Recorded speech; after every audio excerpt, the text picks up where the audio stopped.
To face நிகழ்ச்சி தொடர்கிறது. இன்றைய ஃபேஸ் டு ஃபேஸ் நிகழ்ச்சியில் கராத்தே தற்காப்பு கலையின் மாஸ்டர் என்று நாம் அன்போடு அழைக்கக்கூடிய சந்திரமோகன் அவர்கள் இங்கே வருகை தந்திருக்கின்றார். நிறைய விடயங்கள் பேசி கொண்டிருக்கின்றோம். சரி, இப்போ இந்த மாஸ்டர் உங்கள்கிட்ட வந்து இந்த நீங்கள் சொன்னீங்க முதல் பகுதியில் 8 வயது ஒரு பிள்ளை வந்து உங்கள்கிட்ட வருது, அது ஆண் பிள்ளையோ பெண் பிள்ளையோ, முதலாவது நீங்கள் என்ன சொல்லிக் கொடுப்பீங்க? முதலாவது நான் சொல்லிக் கொடுக்குறது அவருக்கு இது வணங்குற இது படித்து கொடுப்போம். வணக்கம் சொல்கிறது, அதுவும் ஜப்பான் மொழியில் தான் சொல்லுவோம். ஓஷ்ன்னு சொல்கிறது. ஓஷ்ன்னு சொன்னால் அவர் ஒரு மதிப்பு எப்படி நம்ம இன்னொருத்தர் மதிக்கக்கூடியவர் அப்படின்னு சொல்லி அதை நாங்கள் பெஸ்ட்டுக்கு சொல்லிக் கொடுப்போம். அதுக்கு பிற்பாடு அவருக்கு ஒவ்வொரு ஸ்டெப்புகள் இருக்குது, ஸ்டெப்புங்களை சொல்லிக் கொடுப்போம். அதாவது ஆரம்பத்திலே காலை தூக்குறது அடிக்கிறது இல்லை. அது வந்து நான் முதல்ல சொன்ன மாதிரிக்கு ஒவ்வொரு போய் செய்கிற மாஸ்டர் மாதிரி தான் அதை படித்து கொடுப்பாங்க. அப்படின்னு டக்குன்னு பிள்ளைங்க ஆகும்ன்ட்டு பெஸ்ட்டுக்கு ஆரம்பத்துலேருந்து ஏலேருந்து இசைடை மட்டும் சொல்லிக் கொடுக்கணும் பிள்ளைங்களுக்கு. இது அப்போ தான் அதோட நுணுக்கங்கள் விளங்கி கொள்ளும். முதலாவது வணக்கம். முதலாவது வணக்கம். அதுக்கு பிற்பாடு அவருக்கு வார்ம் அப் ட்ரைனிங்கும் பண்ணணும். வார்ம் அப் ட்ரைனிங் கொஞ்சம் பண்ணி அவருக்கு அதுக்கு பிற்பாடு ஒவ்வொரு ஸ்டெப் இப்போ நம்ம ஒரே தான் சொன்னோம்னா நம்ம இந்த கேதான் பாரே பிளாக் அப்படின்னு சொல்லி ஒன்று இருக்குது. கேதான் பாரே பிளாக் ஜப்பான் மொழியில் தான். அப்போ நான் அதை சொன்னேன். அப்போ எல்லாமே ஜப்பான் மொழியில் தான் நம்ம படித்து கொடுக்குற எல்லாமே ஜப்பான். அதாவது நான் அடுத்த பகுதியில் கேட்குறேன், இந்த கராட்டே வேற குங்ஃபு வேற தானே? வித்தியாசம். சரி, இப்போ நான் கராட்டே பற்றி தான் பேசுகிறேன். கராட்டே பற்றி தான். சரி, அப்போ இந்த கேதான் பாரே அது என்ன செய்யும்? கேதான் பாரே பிளாக்னு சொன்னால் இப்போ ஒருத்தர் நமக்கு இருந்தாலும் நம்ம பஞ்சுன்னு பண்ணிட்டாரு, இல்லாட்டி ஏதோ ஒரு ஹெட்டக்குன்னு பண்ணிட்டாங்க, டக்கு நம்ம கையை இந்த இடத்துக்கு வச்சு இந்த கிராசிங் பிளாக் கிராஸ் பண்ணி தான் அந்த பிளாக் பண்ணுவோம். நம்மளோட வயிற்றுக்கு அடிக்கிறாரோ ஏதோ ஒன்று கத்தியாலேயோ ஏதோ ஒரு சந்தர்ப்ப சூழ்நிலை அப்படி வந்துச்சுன்னா நம்ம டக்குன்னு அந்த பிளாக்கை நம்ம யூஸ் பண்ணிக்கொள்ளலாம். அதுதான் பெஸ்ட்டுக்கு நாங்கள் வந்து ஒரு முதலாவது சொல்லி கொடுக்குற பிளாக் ஒன்று.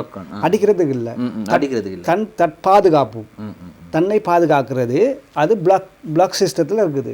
அடுத்த கைக்கு ஏதோ ஒரு சின்னவர் ஒருத்தர் அடிச்சிட்டாரு, ஒரு பஞ்ச் ஒன்று பண்ண வந்துட்டார், இல்லாட்டி ஒரு கட்டையில் அடிச்சிட்டாரு, இல்லாட்டி கம்பில் அடிக்க வந்துட்டார், இல்லை கத்தியோ வச்சுட்டாரு யூஸ் பண்ணிட்டாரு, இல்லாட்டி ஒரு பயங்கரமான ஒரு ஆயுதத்தை வச்சு டைட் பண்ணிட்டாலும் நான் கராட்டே சொன்னார் வெத்துக்கை இஸ் ஹேண்ட். எதுவுமே இருக்காது. நமக்கு உள்ளத்தான் இருக்குது, எல்லாம் உள்ளுக்கு தான் அடங்கி இருக்குது. நம்ம உள்ளுக்கு அடங்கியிருக்கு. அது நாங்கள் என்ன செய்யணும், அப்போ அந்த நேரத்தில் நாங்கள் பெஸ்ட்டுக்கு நாங்கள் பிள்ளைங்களுக்கு அதை நாங்கள் சொல்லிக் கொடுப்போம். கராத்தே சொல்கிறது வந்து யாரையும் அடிக்கிறதுக்கோ இல்லை, யாருக்கிட்ட சண்டை போடுறதுக்கு இல்லை, நாங்கள் வந்து தற்பாதுகாப்பு, என்னை பாதுகாத்து கொள்வது எப்படி. அப்போ எனக்கிட்ட ஒருத்தர் டக்குன்னு அடிக்க வந்துட்டா நான் அப்படி முகத்தை முன்னு கொடுத்தா நான் வந்து ஒரு என்னையே பாதுகாத்து கேளாமல் இல்லை. அந்த நேரம் நான் பிளாக் கேதான் பாரே பிளாக், இல்லாட்டி யோகோகே பிளாக், இல்லை ஆகேஓகே பிளாக், அது 3 நாங்கள் பெஸ்ட்டுக்கு சொல்லிக் கொடுப்போம். ஒரு ஸ்டூடெண்ட்டுக்கு 8 வயசில் வர மாணவர்களுக்கு அதை நாங்கள் சொல்லிக் கொடுப்போம்.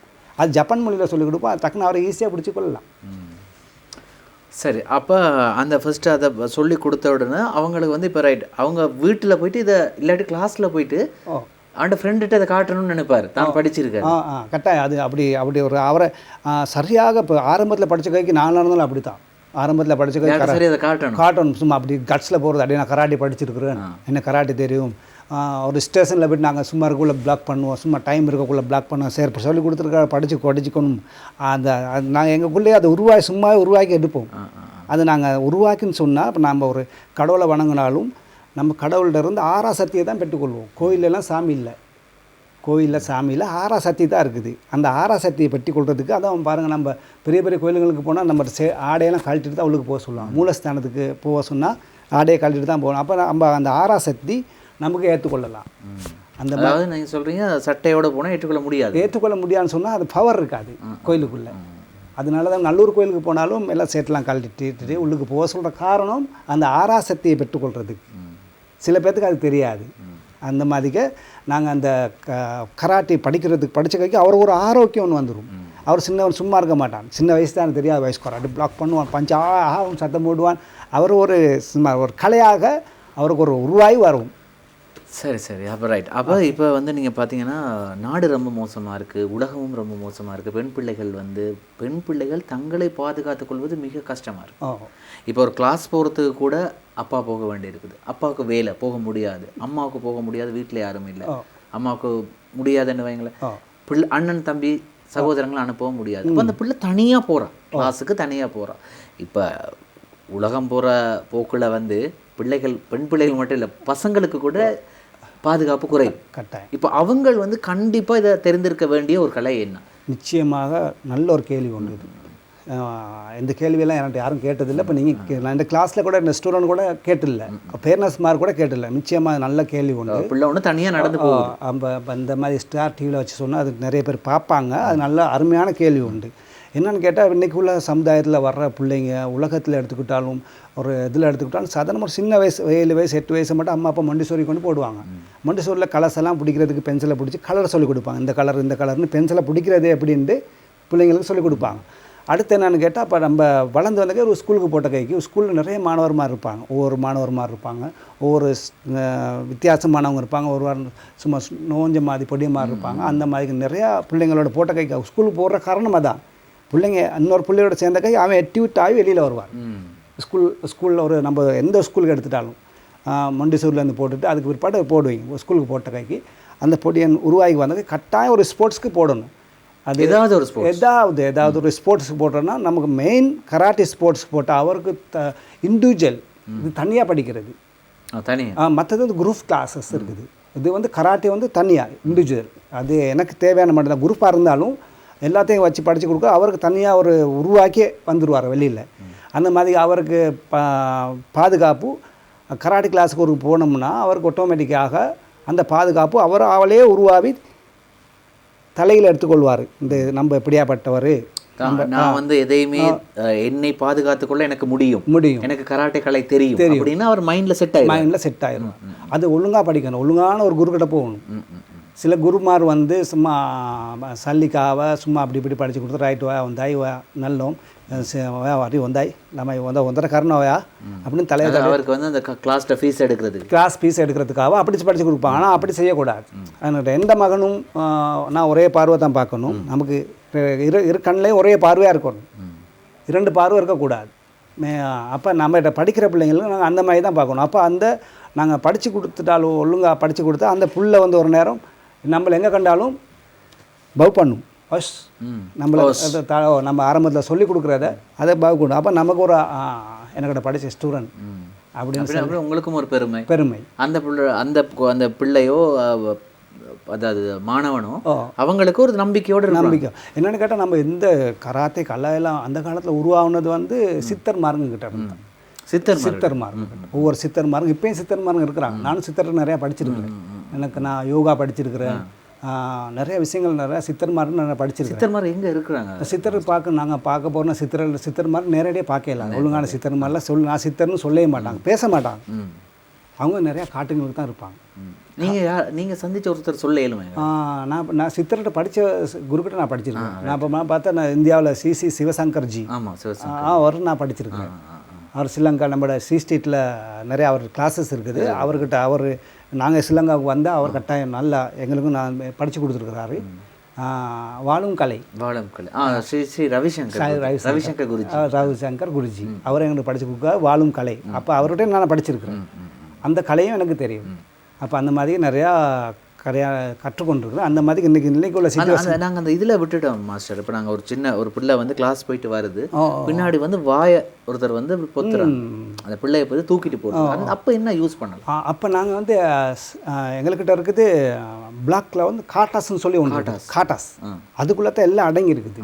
கராட்டி பயிற்சியில் எல்லாம் ஒவ்வொரு பின்னான் நீடான், பின்னான் சண்டான், பின்னான் சோதான், பின்னான் ஒண்டான் அப்படின்னு சொல்லி ஒவ்வொரு காட்டாஸ் ஜப்பான் மொழியில் ஒவ்வொரு காட்டாசுங்கள் இருக்குது. அதுக்குள்ளே தான் அதெல்லாம் அடங்கி இருக்குது. அப்போ அந்த நேரத்தில் நாங்கள் எங்கிட்ட இருக்குது புங்காயின்னு சொல்லுவோம். அப்படி ஒருத்தர் வந்து நம்ம வாயை பற்றிட்டாரு, எங்களை கட்டி இறுக்கி பிடிச்சிட்டாரு, அந்த நேரத்தில் பிளாக் பண்ணுறதுக்கு நாங்கள் இறுக்கி பிடிச்சிட்டோம்னு சொன்னால் நாங்களை டம் காட்டி பிடிச்சி நாங்கள் கை இப்படி தானே இருக்கும், கையை நாங்கள் மேலே தூக்கி பிளாக் பண்ணோம்னா அவர்கிட்ட கை கலண்டுரும். நல்லா இறுக்கி பிடிச்சி எவ்வளோ டம் காட்டி பிடிச்சாலும் நம்மகிட்ட தூக்கணும் கையை. கையை லேசாக தூக்கி கையை நம்ம பிடிச்சா அவர்கிட்ட கை சும்மா ஆட்டோமேட்டிக்காக கலண்டுரும். அது உடம்புல ஃபிட்னஸ் இருக்கணும். நம்ம உடம்புல ஃபிட்னஸ் இருக்கணும். அந்த ஃபிட்னஸ் எடுக்கிறது நாங்கள் கட்டாயம் கராட்டியோ ட்ரைனிங் பண்ணியிருக்கணும். என்ன சரி ஒரு அந்த ட்ரைனிங் ஒழுங்கான குருக்கிட்ட போய்ட்டு படிச்சிருந்தா அந்த குரு நமக்கு படித்து கொடுக்கக்குள்ள அந்த நேரத்தில் நமக்கு ஆட்டோமேட்டிக்காக வந்துடும். அது பார்க்குறவங்களுக்கும் அப்படியே நல்ல விளையாட்டுக்காரன் எப்படி காப்பாற்றிக்கிட்டா அப்படின்னு அப்போ இவர்கிட்ட வந்து போகலாம், கலண்டு தப்பிச்சு போயிடலாம். சரி, அப்போ அப்படி இருக்கும்போது இந்த எத்தனை வயது வரைக்கும் இந்த கராட்டியை நம்ம அதாவது பயிற்சி எடுக்கலாம்? சில நேரம் இப்போ பாருங்கன்னா, இப்போ ஒரு 45 வயசு ஆயிடுச்சு ஒருத்தர் வைங்களேன், அவர் சொல்லுவார் எனக்கு இல்லாத, எனக்கு சுகர் இருக்குது, கொலஸ்ட்ரால் இருக்குது, என்னால் கராட்டி முடியுமா பயிற்சி அப்படின்னு கூட கேட்குறாரு. இல்லாட்டி இதை பார்த்துக்கிட்டு இருக்கக்கூடிய ஒருத்தருக்கு வந்து கராட்டி பயிற்சியில் ஈடுபடணும், ஆனால் வாய்ப்பு இல்லாமல் இருக்காரு, அவர் உடம்புல நோய், அதை என்ன செய்யணும்? அந்த நோயெல்லாம் கட்டுப்படுத்துறதுக்கு இது உள்ள நான் சொன்னேன் காத்தாஸ்ன்னு சொன்னேன். இந்த மாதிரி காத்தாஸில் ஒவ்வொரு ப்ரீத்திங் காத்தாஸ் இருக்குது. ப்ரீத் பண்ணுறது சுவாச பயிற்சி அதில் இருக்குது. நான் சொன்ன ரெட் பெல்ட், நான் பற்றி பிளாக் பெல்ட் தானே. நான் ரெட் பெல்ட் எடுக்கக்குள்ள எனக்கு 70 years 75 அப்படி மாதிரி ஆயிரும், வயசாயிரும். அப்போ நான் அந்த சரியாக நீங்கள் ரெட் எடுக்கக்குள்ள அந்த நேரத்தில் தான் அதில் உள்ள காத்தாஸ்லாம் நிறைய விஷயங்கள் இருக்குது அதுக்குள்ளே. அப்போ நான் இப்போ அந்த ரெட் பெல்ட் எடுத்த மாஸ்டர்கிட்ட நான் கொஞ்சம் அதை விஷயத்தை பற்றி கேட்டு படிச்சிருக்கிறேன். அவங்க ஜப்பான் மொழியில் சொல்லி கொடுத்தாங்க, சரியாக புரியலை. அப்போ எனக்கு சொன்னால் காத்தாஸ் ப்ரீத்திங் காத்தா யூ ட்ரைனிங் அப்படின்னு என்கிட்ட சொன்னார். ஓகே அவர் ஜப்பான் மொழியில் சொன்னார். அப்போ நான் புரிஞ்சுக்கிட்டேன் அந்த ப்ரீத்திங் காத்தா நமக்கு தேவை. அப்போ இப்போ மாஸ்டர், இப்போ இந்த கராட்டே துறையும் உங்களுக்கு நன்றாக தெரியும். இந்த கராட்டே துறையும் தெரிஞ்சு கொண்ட நீங்கள் ஜப்பான் மொழியையும் தெரிந்து கொண்டால் இன்னும் இந்த துறைக்கு இலகுவாக இருக்கும். அது முயற்சி பண்ணீங்களா நீங்கள்? நான் கொஞ்சம் முயற்சி பண்ணேன். எனக்கிட்ட இப்போ நான் கராட்டே கிளாஸஸ் செஞ்சு கொண்டு அடுத்து எனக்கும் 3 பிள்ளைங்க. பெரியவர் வந்து 16-17 வயசு ஆச்சு, சின்னவருக்கு 14, மகளுக்கு 11 வயசு, அடுத்து 12 வயசு ஆக போகுது. இவங்கெல்லாம் எப்படி இந்த கராட்டே துறையில் எப்படி இருக்கிறாங்க? கராட்டே துறையில் அவங்களும் நம்ம ஆரோக்கியமாக செய்கிறாங்க. மூத்தவர் கராட்டே பயிற்சி கொடுத்துருக்காங்க. அவர் கராட்டே பயிற்சி அவர் கட்டாயம் அவருக்கு நான் சின்ன வயசுலேருந்து படித்து கொடுத்துருக்குறேன். சின்ன வயசுலேருந்து படித்து கொடுத்துட்டு இப்போ அவருக்கு 16-17 வயசு ஆகிட்டு இப்போ ஒரு 10 பேருக்கு சொல்லிக் கொடுக்கக்கூடிய நிலையில் அவர் இருக்கிறார். அவரும் இருக்கிறார். அவர் இன்னும் அந்த ரேஞ்சுக்கு இன்னும் வரல. இன்னும் என்னடா சின்ன அறியாத வயசு. இப்போ 16-17 வயசெல்லாம் ஒன்றும் சரியாக புரிஞ்சு கொள்ளாத இயலாத வயசு. அவங்களோட புரிஞ்சு கொள்ள வேண்டிய வயசு ஒரு 20-22 வயசு, 26 வயசு வந்து பக்குவமான வயசு, எல்லாம் புரிஞ்சுக்கூடிய வயசு. சரி, அப்போ இப்படி இருக்க நேரம் மாஸ்டரோட நிறைய விஷயங்கள் நாங்கள் பேசி கொண்டிருக்கணும். அந்த இப்போ நான் சொன்னேன் அந்த வயதானவர்கள் ஒருத்தர் வந்தார், அதை நம்ம விட்டுட்டோம். அதை எப்படி அவருக்கு என்ன செய்யும்? அவருக்கு தான் நாங்கள் பிரீத்திங் அவருக்கு செய்யலாட்டி போனால் இப்போ நான் வயசு அப்படி உங்களோட கிளாஸுக்கு அப்படி யார் வராங்க? இல்லை, அவர் அப்போ நான் சில நேரத்தில் எனக்கு கால் பண்ணி கேட்பாங்க. நான் சொல்லுவேன், இப்போ சில பேர் வந்து அப்போ நோயாளி போனாலும் நான் சொல்லுவேன், கொஞ்சம் நீங்கள் காலையில் கொஞ்சம் எந்திரிச்சு ப்ரீத்திங் பண்ணுங்கள், கட்டாயம் ப்ரீத்திங் பண்ணணும். இப்போ நம்ம உடல் பயிற்சி பண்ணக்குள்ளே ப்ரீத்திங் பண்ணோம்னா அது நமக்கு ஒரு கொஞ்சமாக அந்த உள்ளுக்குள்ள சக்கரா இருக்குது. அந்த சக்கராங்கள் வேலை செய்ய ஸ்டார்ட் பண்ணியிருக்கோம். ரேசர் மாதிரிக்கே தான் அது ரொட்டேட் ஆக போகும். ரோலிங் ஆகக்குள்ளே நமக்கு அந்த ஆரோக்கியம்னு வரும். அதுக்கு பிற்பாடு மொல்ல சில பேர் அதான் ரன்னிங் போகிறாங்க, ஓடுறது, ரன்னிங் பண்ணுறது, காலையில் நடக்க ஓவராகவும் நடக்கவும் கூடாது. வெரிகோஸ் வரும், ஓவராக நடக்கக்கூடாது. நடக்கிறதுலே ஒரு சிஸ்டங்கள் இருக்குது, முறைகள் இருக்குது.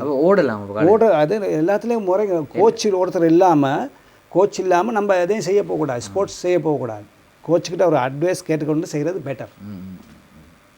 சரி, இப்படி இருக்கும்போது மாஸ்டர், இப்போ சில வீடுகளில் வந்து சில பிள்ளைகளை எவ்வளோ தான் கிளாஸுக்கு போங்க, நீங்கள் ஒரு கராட்டி படிங்க அப்படின்னா படிக்க மாட்டாங்க. ஏன்னா அவங்களுக்கு அந்த இன்ட்ரெஸ்ட் இல்லை. அவங்களுக்கு அந்த இன்ட்ரெஸ்ட் வரணும் என்றால் பெற்றோர்கள் என்ன செய்யணும்? நிச்சயமாக நல்ல கேள்வி உண்டு. பெற்றோர்கள் வந்து அவருக்கு வந்து ஒரு சாதாரணமாக அவங்க என்னென்னு பெற்றோர்களுக்கு தெரியாது தானே கராட்டி பைசான்னு. அவர் படிச்சிருந்தா தானே கராட்டியை பற்றி தெரியும். பெற்றோர்மார்களுக்கு வந்து கராட்டியை பற்றி படிச்சிருந்தா கராட்டியை பற்றி தெரியும். சில பேர் வந்து சொல்லுவாங்க, அப்போ ஸ்கூலில் கராட்டி இருக்குது, ஸ்கூலில் இது இருக்குது, ரைட், அப்போ போட்டு விட்ருவாங்க. ஸ்ட்ரைட் வேலை ஃபீஸ் கட்டணுமா, ரைட் ஓகே, அதுக்கு ஃபீஸ் கட்டணுமா, ரைட் ஓகே, ரைட் அப்படின்னு கட்டி அம்மா அப்பா பேரண்ட்ஸ்கிட்ட கடமே செய்வாங்க. ஆனால் நீங்கள் சொன்ன மாதிரிக்கு அந்த பிள்ளைங்களுக்கு ஆர்வமாக படிக்கிறதுக்கு தேடுறதுக்கு குறவு. அந்த மாதிரிக்கு என்ன, நான் எனக்கு அவர் ரொம்ப தூரத்துலேருந்து படிக்க இல்லாட்டி போனால் எங்களுக்கு கோல் அடித்தா ஆன்லைனில் சரி செஞ்சு சொல்லிக் கொடுங்க, இந்த மாதிரி எங்கள் பிள்ளைங்க கொஞ்சம் இருக்குது, கொஞ்சம் படித்து கொடுங்க. அப்போ ஆரோக்கியமாக அவருக்கு நான் கொஞ்சம் ட்ரைனிங் பண்ணி கொடுத்துட்டோம்னா அவருக்கு ஒரு ஐடியான்னு வரும்.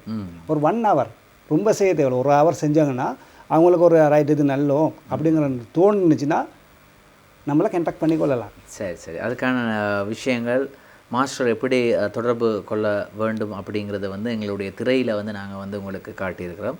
இந்த தொலைபேசி இலக்கத்தினூடாக மாஸ்டர் சந்திரமோகன் அவர்களை வந்து நீங்கள் தொடர்பினை ஏற்படுத்தி அவரிடம் நீங்கள் முறையாக இந்த கராட்டே கலையை கற்கலாம். சரி, ஸ்டார் தமிழின் ஃபேஸ் டு ஃபேஸ் நிகழ்ச்சியில் ஒரு சிறு விளம்பர இடைவேளை.